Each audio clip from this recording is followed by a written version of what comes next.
Hello everybody, welcome to today's video. I wanted to make this video because everyone who goes to a boot camp or you're trying to learn a new language, you need to go to FreeCodeCamp, and that's why I'm making this video. The title I selected is a little bit too harsh. The reality is far from it. But I'm sure the answers to this can be arbitrary, but I'll try to give my perspective. This video is for anyone who's trying to get into coding and they want to join websites that can help them. So let's get into this, but before, have a look at this clip. Have you looked at my website? The link is given inside the video's description box.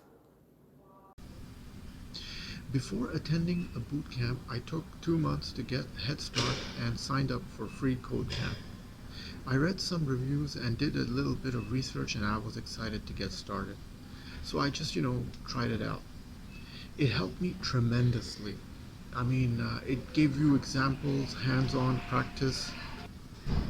It prepared me for the boot camp, apart from the enrolling for the website for FreeCodeCamp. I took a bigger course in machine learning in another boot camp. So I was doing two things at the same time because I was studying for artificial intelligence and machine learning at the same time brushing up my basic skills at FreeCodeCamp. The FreeCodeCamp community is very supportive, and almost any search you do on tutorials, you get a first hit Google search result, which is very useful. However, I was stuck on many occasions when I was doing the code segments, and then I just wanted to quit. But I was persuaded by free code campers in the live forum section just to stick around, and thankfully I did, and it worked. I learned a lot from FreeCodeCamp, and I still do, because I reference them, and as you're a coder, as you go through segments of code, you keep referencing back. So it's a very important website, and it's very useful for referencing segments of code. So FCC is not a scam. I don't believe it. I haven't heard any reviews in such regard or directly state that it is. However, I've read some where coders out there believe that their curriculum produces cookie cutter developers. I personally think that producing consistent, clean coders is a good thing. And really, at the end of the day, I think it's the education you take out of FreeCodeCamp and that experience. And that program and that speed of learning curve depends on you. You see, the thing is, if you go to FreeCodeCamp and believing in your mind that you'll turn out to be a developer, it's a wrong way to go. You go there to learn from simple tutorials and enhance your knowledge and build on it. The thing is, with coding, anything you do, you have to do it on your own self and your self-learning curve. And you don't go there by paying a few dollars, expect to become an overnight genius in coding within 24 hours. That's not how life works.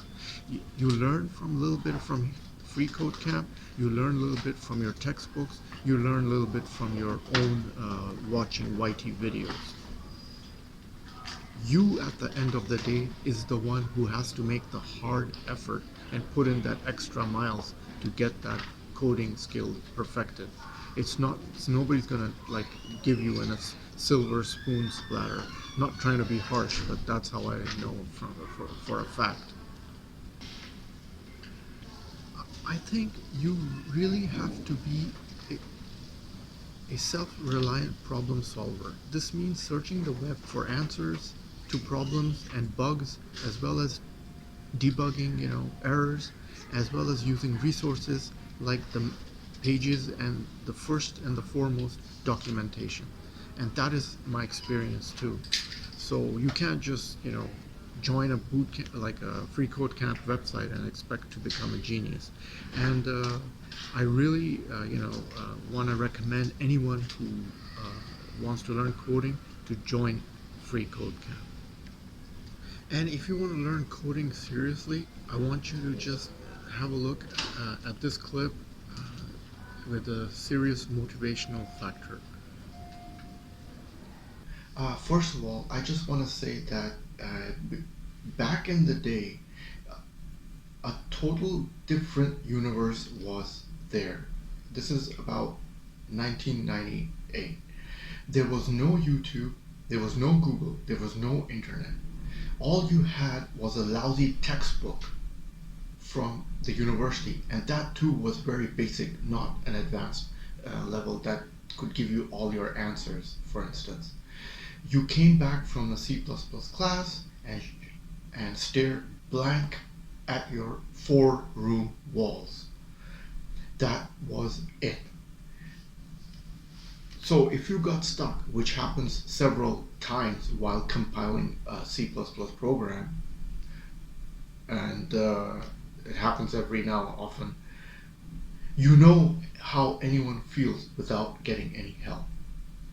There was no workaround unless you knew Bill Gates, who happens to be your buddy, over the phone. Now, what are the chances of average Joe knowing such kind of personality to give you answers? And you can ask him anything. I used to get stuck for days over silly syntax error, for example. And nowadays, it only takes a matter of minutes on searching Google for alternative solution, and that's it. If you have enough motivation, the pace of productivity is exponentially high, and via the internet. So that is the point. So use your internet, use Google, use YouTube to search your answers, and it's going to get you go far, far away. Click like if you liked today's video. Click the red button to see more of the videos, and hope to see you next video. Enjoy this video? Then must have a look at these videos.